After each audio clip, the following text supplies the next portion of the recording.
Just hum it out, breathe it out, breathe it in. Good morning, beloved family. Good morning. Good morning. Yes, I'm always cheery, even when I am in that down low. There's something, it's in my DNA. I think it's something that shifted within me. Good morning, good evening, wherever you're at.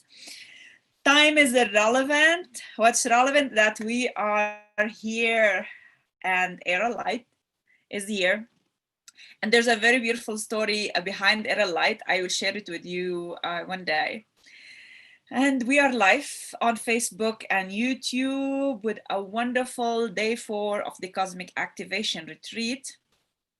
And if you see behind me, the beautiful altar and the beautiful vortex. And here I picked this bunch of flowers actually yesterday. These beautiful ones had just actually fallen because of the heavy rain. And I thought, you know what, they will come in my altar as an offering.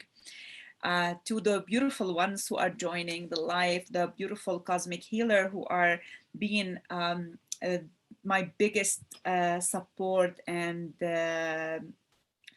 the love that's been showered on me. Yes, I'm with life. The showering on me and in this container today on day 4. Imagine we've been pulling through wonderful session. Good morning, Anahata. Good morning, Eva. Good morning, Hiba. Good morning, Mother Earth. Good morning, birds. Good morning, sun. I have my neighbor's daughter. She's just 9 years old, and that's what she does every morning. Her roof is just adjacent to my balcony, so she comes up and she will be like, Era Didi? Era Didi? She'll like keep to get my attention. And when she does, she will be, good morning, sun, especially if there's sun. When there's no sun, she'll be like, where that good morning should go. Good morning, flowers, and she named all the colors of the flowers. Then good morning, Bella, if she's okay with Bella, if she's okay with me. Yes, this good morning has to come from that deep space of heart. That's love. I'm here. I am here because I've decided to be here, and I've declared my readiness to be here, and I've shown up for myself. And that's when the universe has been supporting. And this is the message for you, beloved. Just show up.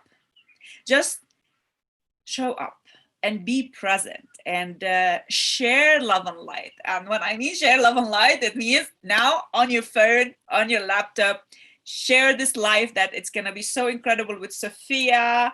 And another wonderful activation, the liquid light body activation. What you can do, you can either start a watch party or just share on different platforms. And that's what I'm going to do in a minute, sharing on the other groups that I follow.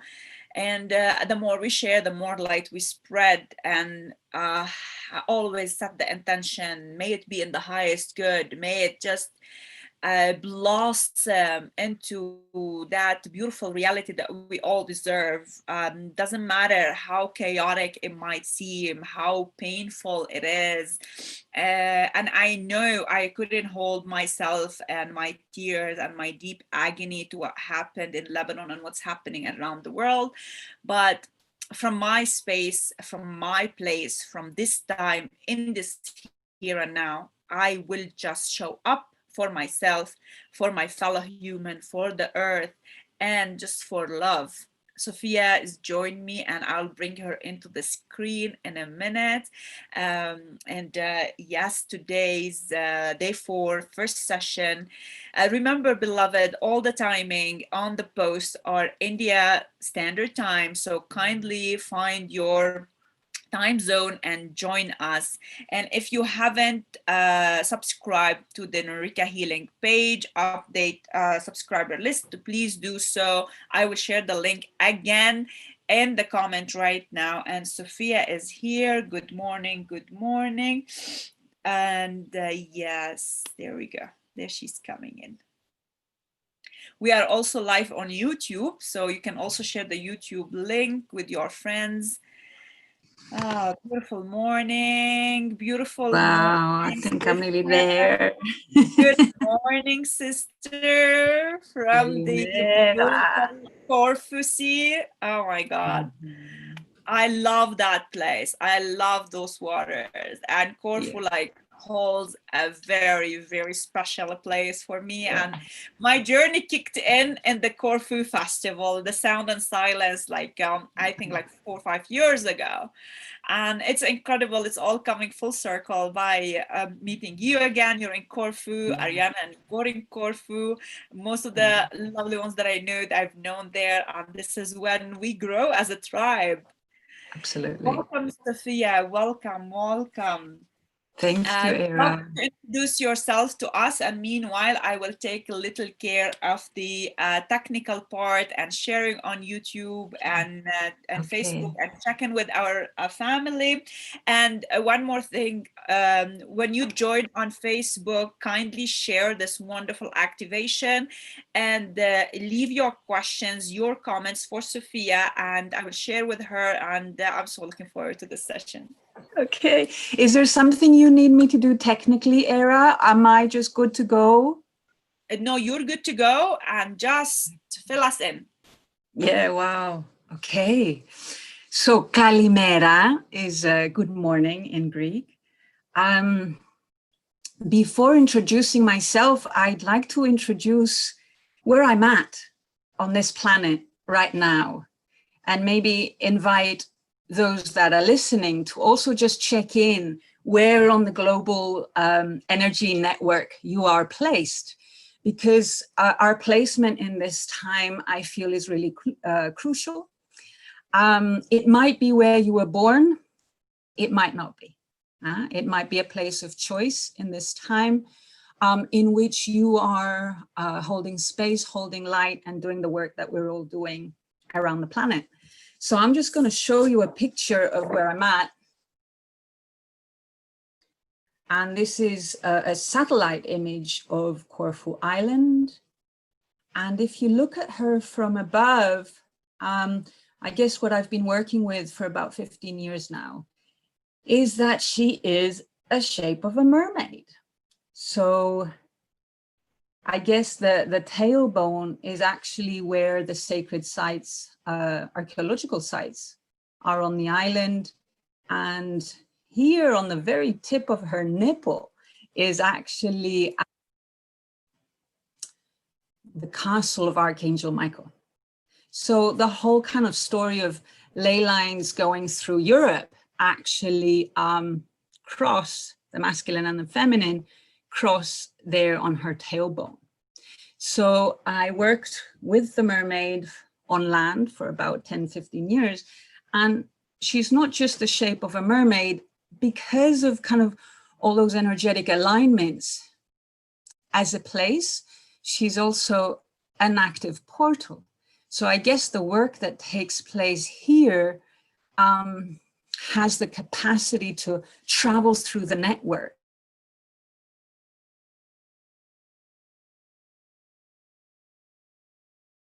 So I've kind of watched this place grow from like maybe 2 years ago, where practicing Reiki was in secret. You know, it was kind of something I didn't really talk about.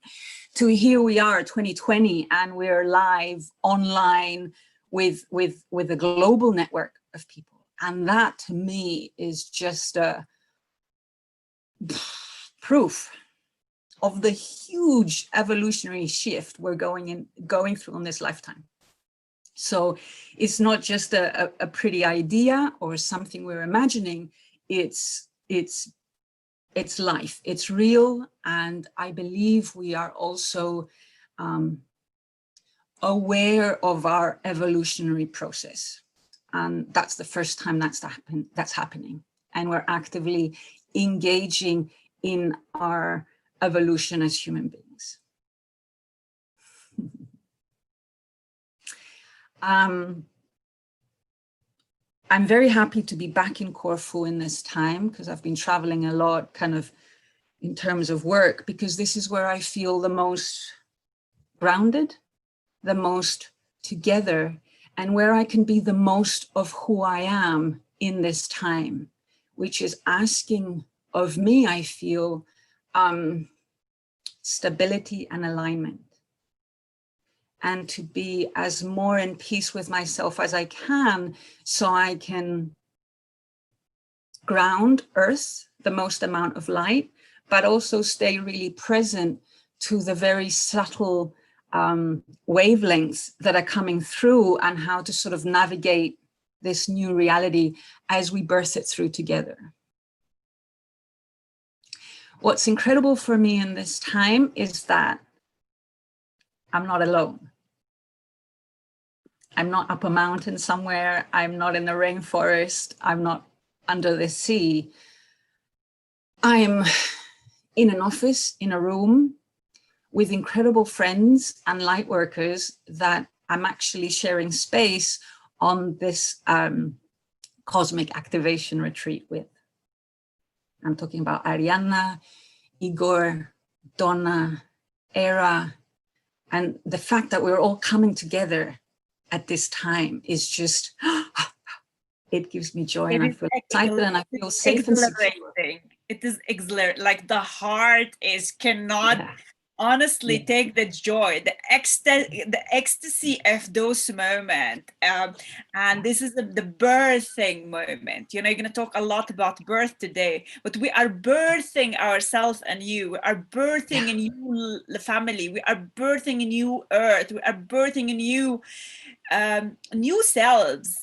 And I agree with you on really follow your heart to that place, to that even geographical place where you feel most at home.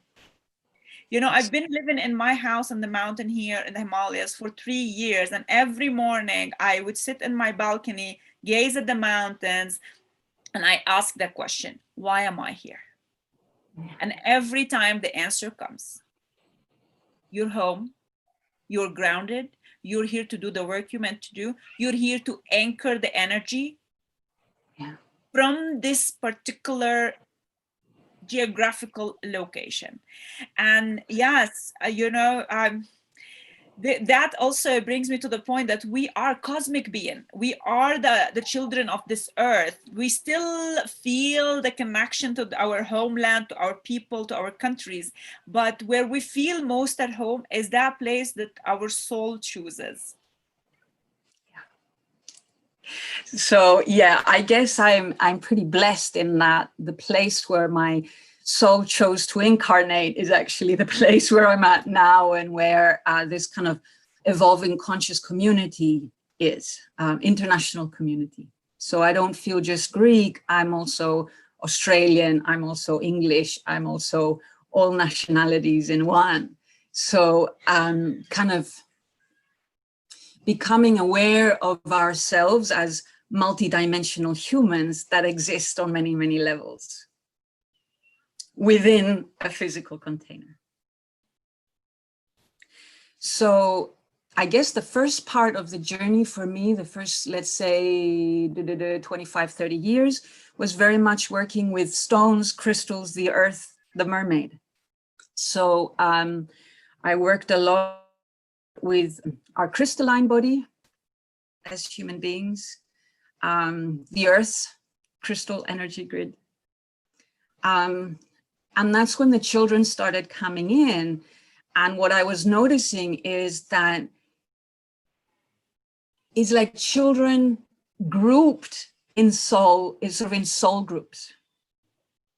So they were attracted to specific crystalline frequencies, and they felt like family together, like as if they'd come holding certain keys together.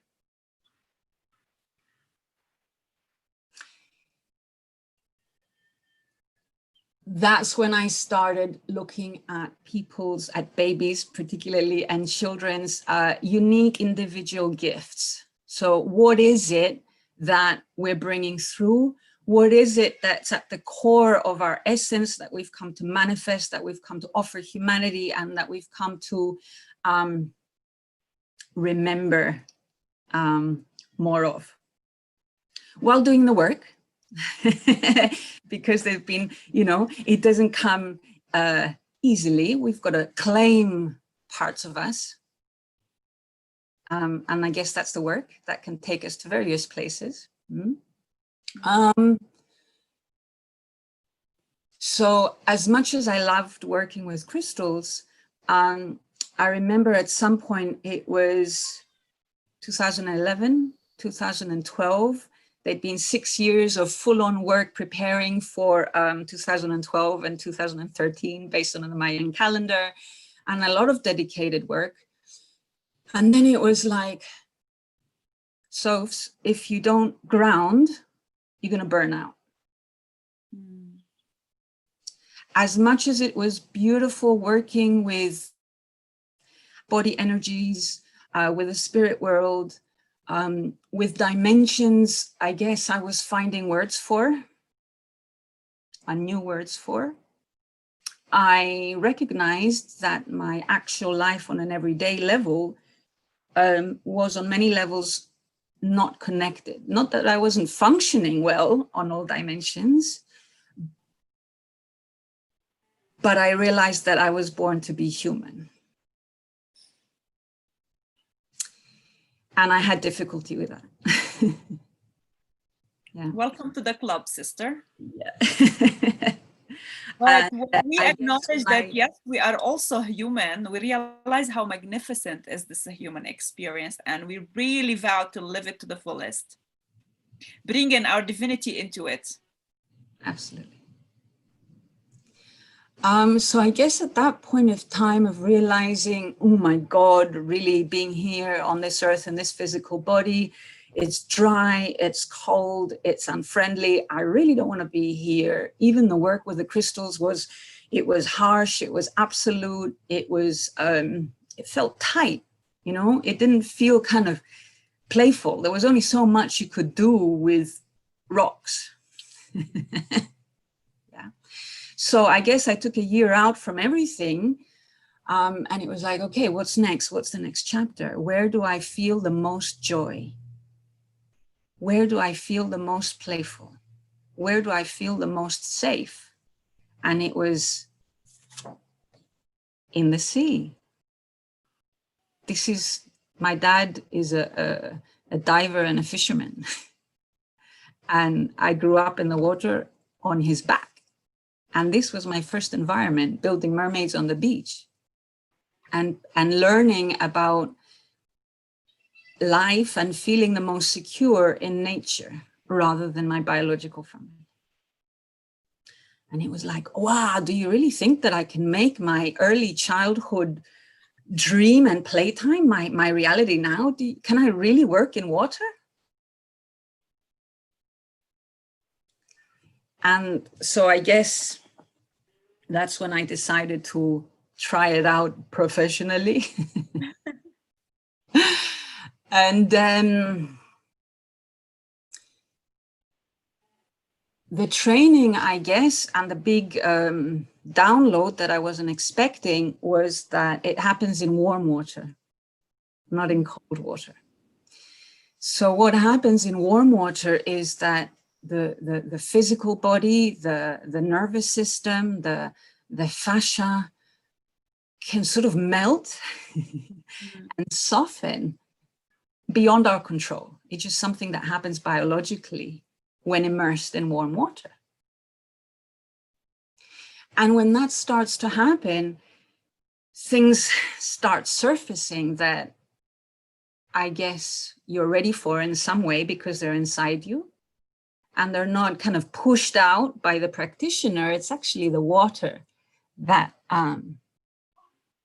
eases things out. And I guess the biggest single, and it came straight away in my first training, was that I wasn't conceived alone. I was conceived as a twin, but I wasn't born as two. I was born alone.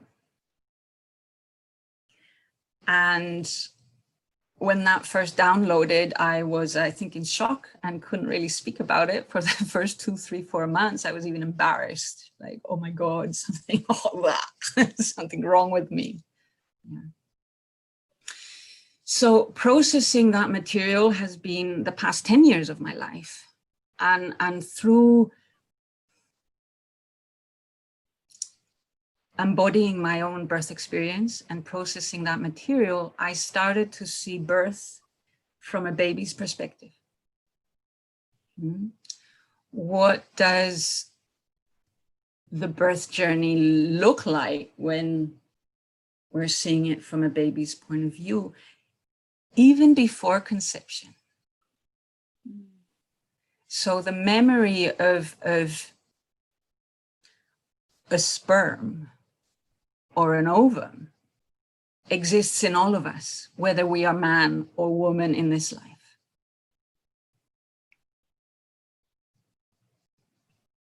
And this isn't something I've invented.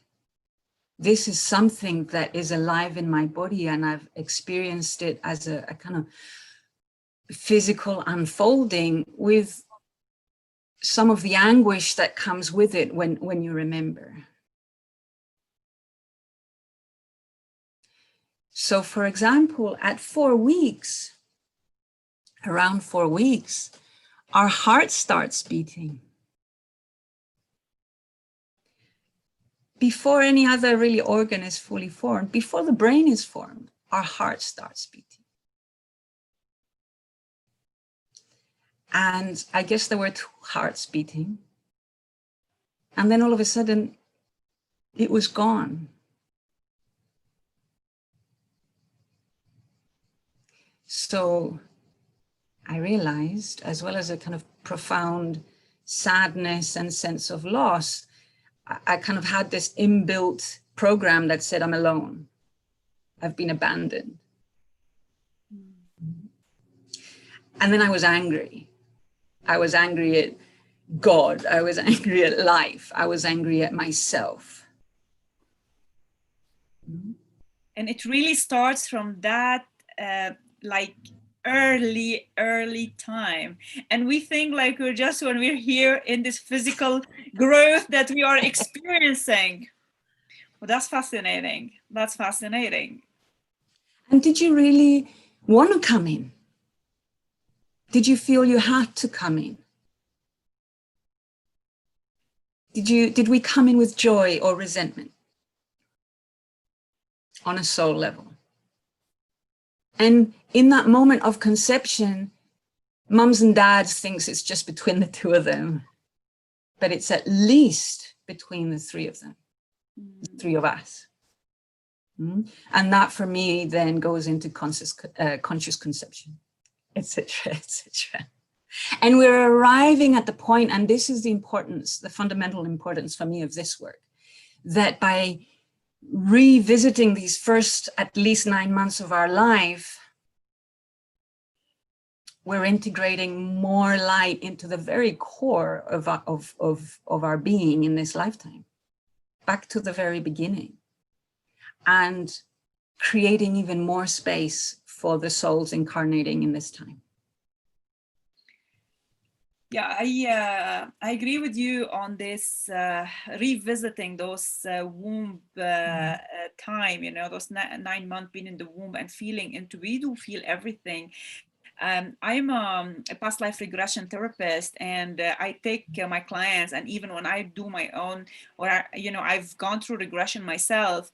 When we go to that womb time, to that fetus stage, you know, there's a full awareness and consciousness of every aspect of those 9 months. You know, we cannot now come and ignore it. And it is so interesting. You would feel the feelings of the mother, her thoughts, her emotion state, the environment around you. Even you would feel if you are loved or not. You would feel if you are welcomed or not. You would feel into it.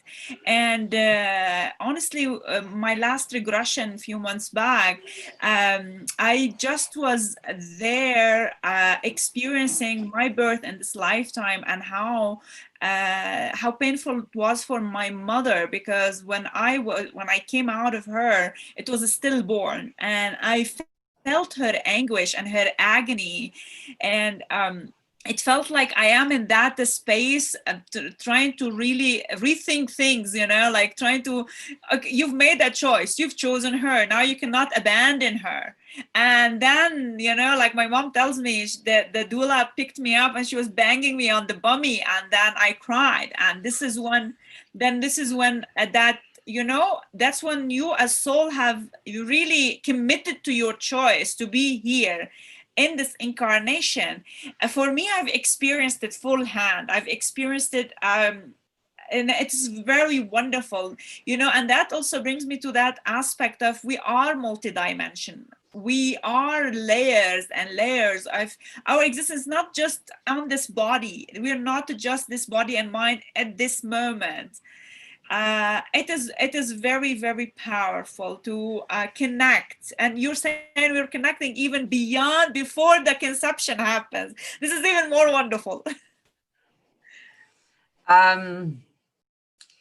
I guess what's important to say, because I'm not here to talk about my story, but I think what is important is that up to 40% of conceptions are not single conceptions. So up to 40% of, could be 2, 3, 4 embryos being conceived, and they get absorbed. Obviously, not everybody remembers this stuff or gets excited by this kind of stuff, is going to go and dive deep, because it requires deep diving. And it requires deep diving into a space that says, am I going to live or am I going to die? And dealing with life and birth is also about dealing with the possibility of death, which is scary space. And in I guess being born is a sacred journey, is a sacred initiation into life of how much do I want to be born? Am I born to be fully alive? Am I born to be a little bit alive? Maybe I'm in here with resentment. And here we are on the 11th of August at 11:11 and saying, I want to be fully alive, fully present, the fullness of my being, embodying all of my flaming heart and my spirit in the nitty-gritty of digging the compost toilet first thing in the morning, cleaning, cooking the food, everything, all the layers, connecting with other human beings and caring for the elders and caring for the babies, and sort of engaging with. Engaging with requires a bonding and a connection with. And again, that goes back to was what I was receiving through my mother and the generational stuff that came through the umbilical cord, something that I went to, or was it okay? Because I'm sure you know, Era too, and everybody else that's here, we're sort of making a choice in this time of, are we going to continue this lineage of human beings, or are we stopping to give birth? Another big question, because there's bigger stuff to do. And maybe rather than giving birth to 1,000 babies, we're going to be giving birth to 100 or 10 babies. But the space that we hold for them, not just as parents, but as a community, a global community, will have a much more expanded awareness. So those new souls coming through can be bam wham, you know, less karmic stuff to cleanse, can just come in and do their thing. So yeah, I guess the vision has been how to hold space for the birth journey in water, from preconception, birth and afterbirth. Maybe, you know, the birth journey is probably something like 2 years.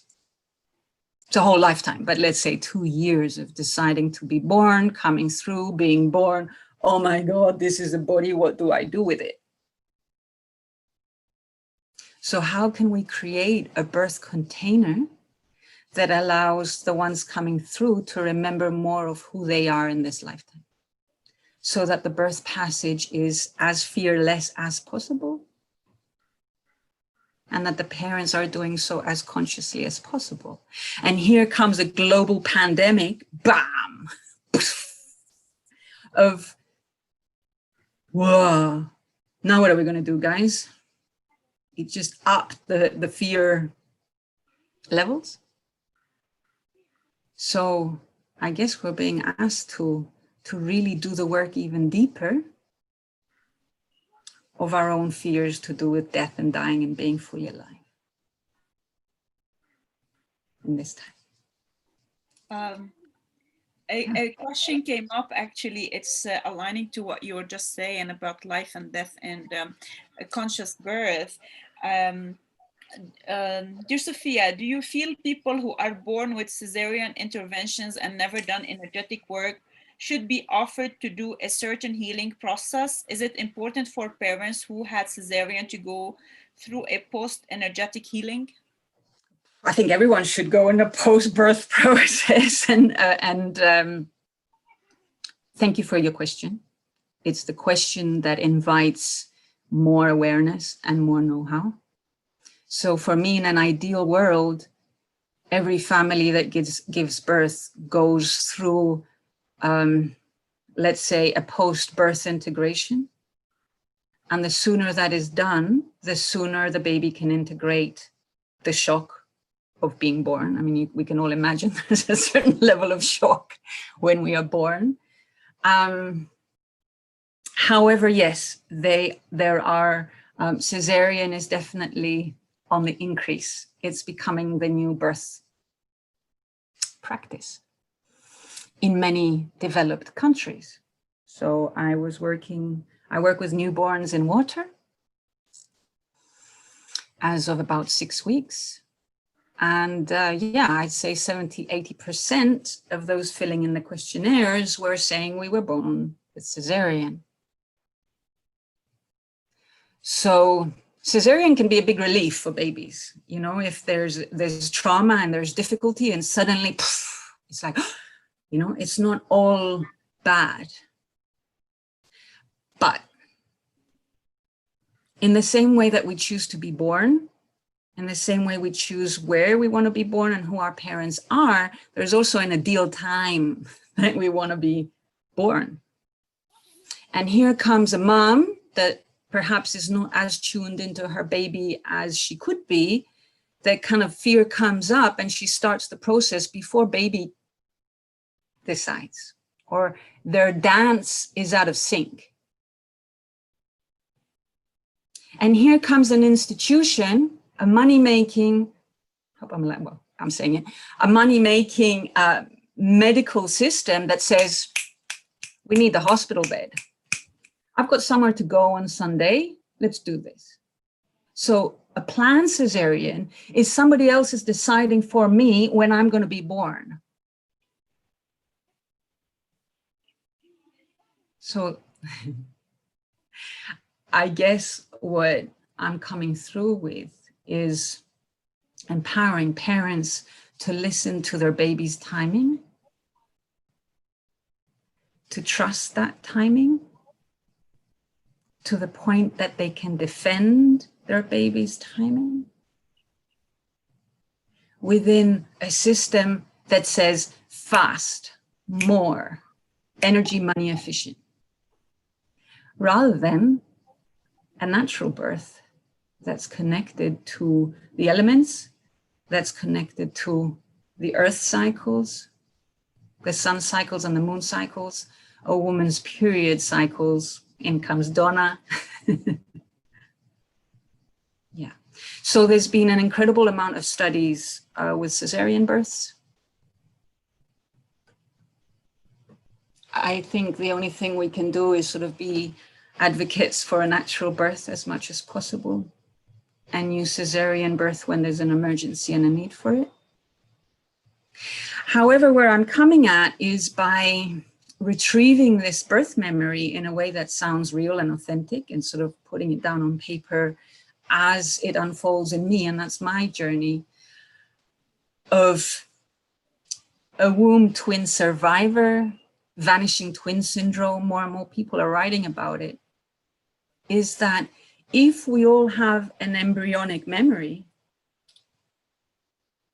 that exists in the here and now moment, it's not because it happened 25, 45 years ago. It's not because it happened in the first 9 months of my life on this planet that it's gone.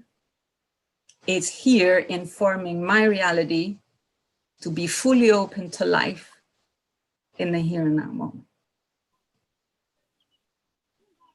And we're saying there are new ways of conceiving now, where 2 and 3 and 4 and 5 and 6 embryos are being conceived at the same time. And parents are having to choose which ones they're going to keep and which ones they're not going to keep. And I'm saying that the one that survives remembers.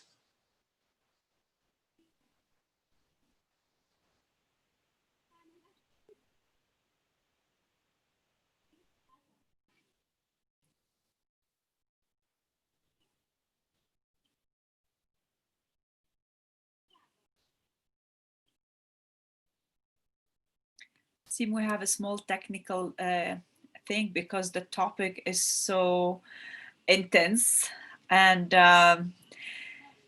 yeah, waiting for Sophia to come back. It could be her internet or some technical problem. I am here for you, and I'm very grateful for your presence and the comments you are sharing.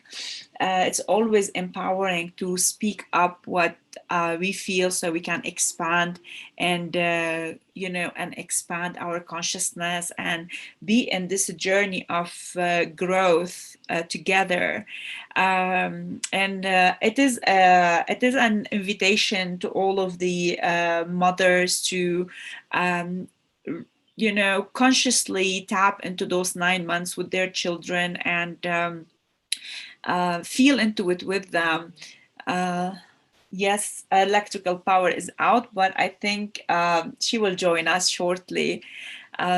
So even for the ones of the women who are feeling into, bringing up a child to life, or they're pregnant already, the work, the healing that they can do on themselves, it will impact that soul that's coming in their way, in their life. And it is so powerful to feel in this birth, to feel being alive and live it to the fullest and be with it to the fullest.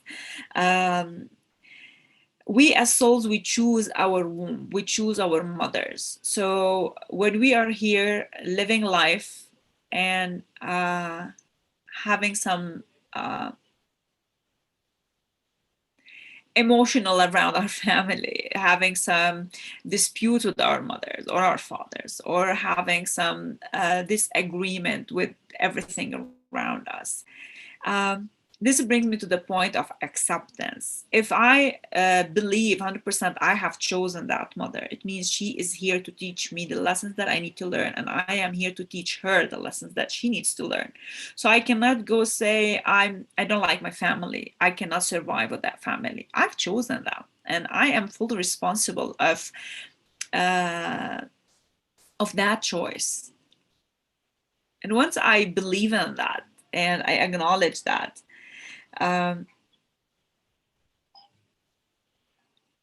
once I acknowledge that to myself, life will move so smoothly for me and for my family. It's a choice being here on earth. This is where we get to learn. This is where we get to grow. And this is where we get to ascend and expand and evolve. This is our playground. Living it to the fullest, it's our responsibility. Savi, I will hold on to the questions until Sophia comes back. She is the expert on this matter. Meanwhile, hopefully her electricity comes back and she can join us shortly. I'll just check on her. I will do a card reading for us from this beautiful Earth Magic Oracle. It just called on me this morning, so I brought it right near to my station. And yeah, I will check on Sophia. Let's send all the love for her so she can come back and answer all the questions. Coming back on. Yes, she is coming back on. That's is powerful. See, I just set the intention that she's back. Send her all the love. Shower our comments with hearts. If you are watching now, leave your comments and share your love, share this live. And if you're watching later in the replay, let us know that you're watching the replay. We're also live on YouTube. If any of your friends don't have Facebook and they want to catch up on the retreat, you'll find us on YouTube, Aerolite channel. Yes, Sophia is coming back, but meanwhile, maybe I can pull a card for you. And I'm always so in tune to the messages that come for us. Honestly, as I picked up the deck, the first card that came is Gaia, nurturing. I was about to shuffle, but the first card that came through is Gaia, nurturing. As we ground, as we connect to the heart of the mother, as we connect our womb to the womb of the Mother Earth, as we connect our heart to our mothers, to our grandmothers, as we connect our womb to every woman around us, we are connected through the silver cord. Our wombs are connected, and this connection goes beyond the bloodline or DNA. We are connected energetically to each other as women, and we are birthing the goddess for the new earth. We are birthing ourselves anew. So this is our beautiful card, and look how beautiful is the mother. That's nurturing, that's nourishing, and that's what we're talking about today with Sophia. I love the synchronicity of the universe. We're talking about birth, mothers, womb, and being in that space. It is the nourishment we need that starts from that preconceived energy through the conception, through the 9 months, and through birth. We are nurtured all along. Even if we don't remember all of it because we have forgotten,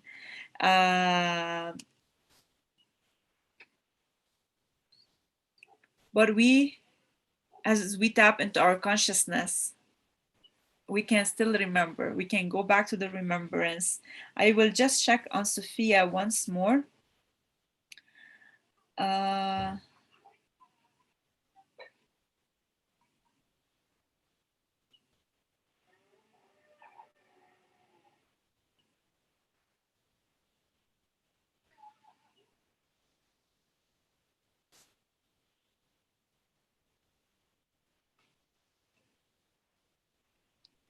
So Sophia got a big electricity problem. The whole village where she's staying in Corfu is out of electricity. So that is making it a little different for her to join us now. And meanwhile, I'll just read the card for us, and I will leave you here with this message.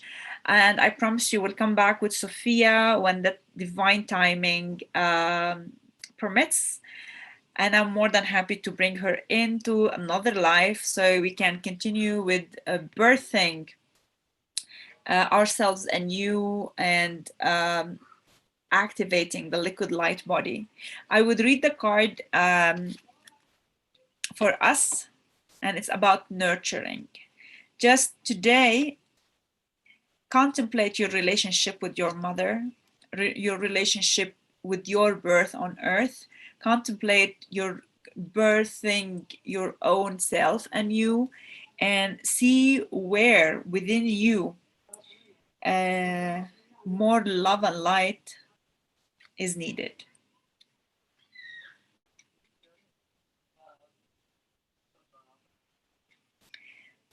Earth Mother, Mother Goddess, Great Goddess, Terra Matre, and Gaia. In the Greek pantheon, this magnificent being was Earth personified as a goddess. See, that's what I'm talking about. The powerful synchronicity of the universe. Sophia was coming live from Greece, from the Ionian Sea, from that land of the goddess. Daughter of chaos, she was the mother and wife of Uranus, the heaven, and her body that we walk upon every day, and the substance of our own bodies is the substance of hers. It's from Gaia that we receive everything we need for survival, which she provides for us abundantly, nurturing our body, mind, and soul. She nurtures our body by offering the fruit of the trees, the greens from the earth, and the air that we breathe. She nurtures our mind through her awesome physical and dynamic beauty, as depicted in the card, by the amazing colorfulness and diversity of the world. She's constantly creating and recreating. She nurtures our souls by caressing us with her blessing each day and challenging us to be better humans through her response to our attentions and intentions. Receiving can be a sacred act if your intentions is to honor spirit.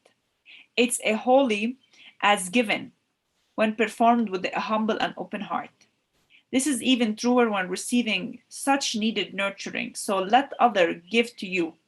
It may be a stretch to do at times because of childhood conditioning, but that habit can be overcome. So open yourself to receive, beloved. Open yourself to receive that nourishment.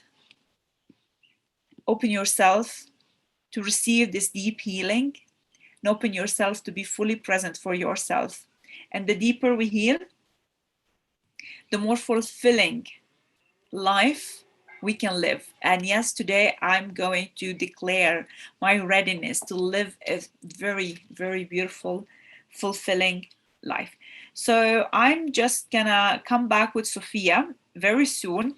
I will share the message with you when we are ready to go live. So for the time being, I will leave you with this card. I'll just show you one more time so you can take this beautiful card in your heart and contemplate the love of Gaia, the love of the mother, and the connection to the womb heart of the mother. I will see you soon with Sophia.